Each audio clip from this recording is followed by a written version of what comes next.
ungefär en månad sedan så lade Musta Barbari upp sin video Salil Eka Salil Vika på YouTube och nu har den ungefär 1 300 000 klick på alltså mindre än en månad. Sisådär. Ungefär, ja. Onko hyvännäköinen nyt? Joo. Näyttääkö hyvältä? Venäjä. Okej, vi har Monsieur Barbari och Prins Yusuf med oss. Ja. Välkomna! Tack så mycket. Kiitos. Te saatte olla mukana tänään päättämässä, että selviääkö ihmiskunta. 3 grejer alltså som vi kommer att visa för Musta Barbari och så kommer han bestämma. Är det så att vi överlever det här eller dör vi? Ja. Hej då Homo sapiens. Vår första tema, Första teema. LCHF 52 Atkins, eli dieetit. Joo. Selviääkö ihmiskunta dieeteistä? Mutta on hauskaa, koska mä en tajua tosta yhtään mitään. En mäkään ymmärrä. Miten me syödään, Jusuf, tähän asti? Mun dieetti on ainakin kana. Kana, joo. Syödään mitä halutaan, eikö niin? Näin on. Sitten on ihan naurettavaa. Pakko syödä joka päivä, koko päivä. Mitä enemmän, sitä enemmän lihaksia. Mutta etteikö te kuitenkin jotenkin vahdit teidän syömistä? Tää kuitenkin, teillähän on toi salilla juokseminen koko ajan. No, siis meillä on sellainen sisäinen kello, joka sanoo, että jos sulla on nälkä, niin syö. Niin sitä. Niin, mutta syöttekö te mitä vaan? Jos sulla on nälkä, vedät sä pullaa? Vedät sä pulla pitkon? Mä vedän pullaa. Sä vedät? Aivan älyttömästi. Okei. Mutta mä tarviin mun punaista lihaa ja hiilareita. Jep. Ja jos, no en mä syö pullaa joka päivä, mutta välillä himot ottaa vallan ja sit on pakko. Sitten on pakko. Mutta okei, dieetit niinku konseptina, että sä esimerkiksi 2 päivänä et syö ja 5 päivänä syöt. Niin. Tuleeko se tappaa ihmiskunnan Se tappaa ihmiskunnan. Elikkä ihmiskunta ei selviä. Ei selvi tollasella. Se pitäisi olla 7 suhde 0. Hyvä. Okej. 5-2-dieten i alla fall avklarad. Det är helt solklart. Okej, vi går till nästa. Skolsvenskan pakkoruotsi. Tuleeko ihmiskunta selviämään pakkoruotsista? Tuo on hauska, koska mä oon ruotsinkielinen, mulla on äidinkieli ruotsi. Aluksi ruotsi oli hauskaa, mutta sit tuli vaan vaikeet. Sit mä kirosin sitä. No offense, se oli vaan mun fiilis. Tiedät, se on viharakkaussuhde parhaissakin suhteissa.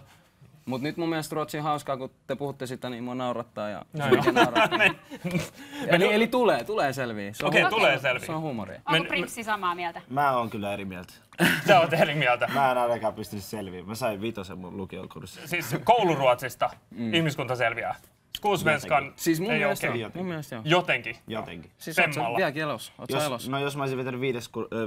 kurssia asti ja mun olisi pitänyt tehdä 2 kirjoitelmaa, niin mä en olisi ikinä selviä. Okei, vasta kysymykseen. Oot sä still alive? Still alive. Selviä. Okej, jättebra. Och sen den sista. Sisko. Oh, Heteropride.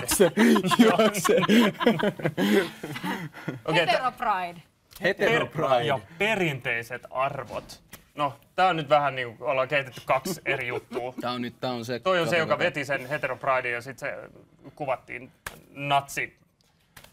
natsikuvassa. Tätä kai kans yritettiin selittää jossain vaiheessa, että hei läppä. Tuleeko ihmiskunta selviämään? Tuliko niin paha mieli, että piti vetää banaania? Siis jos mä käsitän oikein, heteropride on vähän niinku, että ollaan ylpeitä, koska ollaan heteroita. Niin, mut vähän silleen, että ei nyt tää homokeskustelu menisi ihan överiksi.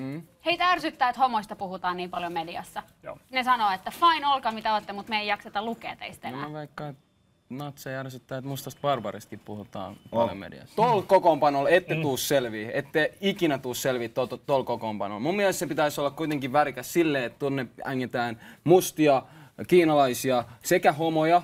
Nekin voi tukea sitä, että on heteroit, koska ilman heteroita ei tulla lisääntyä. Okei. Että vähän kannattaisi niinku sille ottaa vähän enemmän jengiä tähän. Mä saatoin sanoa jotain tyhmää, mutta siis tääkin pitäisi olla sellainen vähän rainbow-teemainen, että niinku kaikki on samanarvoisia ja silti ollaan ylpeitä, että mä oon ylpeä siitä, että mä oon tumma. Ja silti mä rakastan valkoisia. Mä tykkään teidän. Eikö mä tykkään valkoisia? Tykkään teidän. Mitä se meni nyt? Pelastit sut. Okei, mutta aina. Jos aina kun mä sanon jotain tyhmää, niin rupeat puhua jotain. Mutta onko se niin, että niinku, tää on ryhmänä niin pieni, että nää ei vie ruuhkaa? Niinkö voidaan miettiä? Ei siis. Joo, mutta vaihtakaa kokoonpanoa. Hyvänä aika, poistakaa toi jätkä tuolta. Toi saattaa olla ihan hyvä tyyppi toi. Se ei näytä skinarilta. Selviääkö ihmiskunta tästä? Ei. Miten niin ei selviä? Kato, noita on niin vähän. Hyvänä aika, säkin päin, sä menet tonne yksin noit vastaan. Niin. Hei, sä et vaan sille prinssi Jusulle. Mut mä selviin, jos mä menen yksin noit vastaan, mä selviin. Okei. Eli mä pelastan ihmiskunnan, eli tullaan selviämään. Yes, Okei. hyvä! Efter mångt och mycket, ja.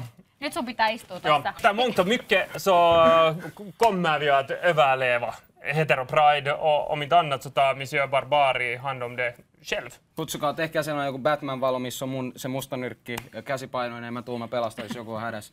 Mieluummin naiset ensin, sitten... Jos sulla ei mitään mobiili, mä tuon kamelin sulle sitten. Kaikki selvii. Musta Barbari pelastaa teidät kaikki. Mä oon täällä just teitä varten, Okei. vaan teitä varten. Venä hetki, teitä varten. Jatka. Musta Barbari är här för oss, så mänskligheten kommer att överleva. Det är helt övertygad. No.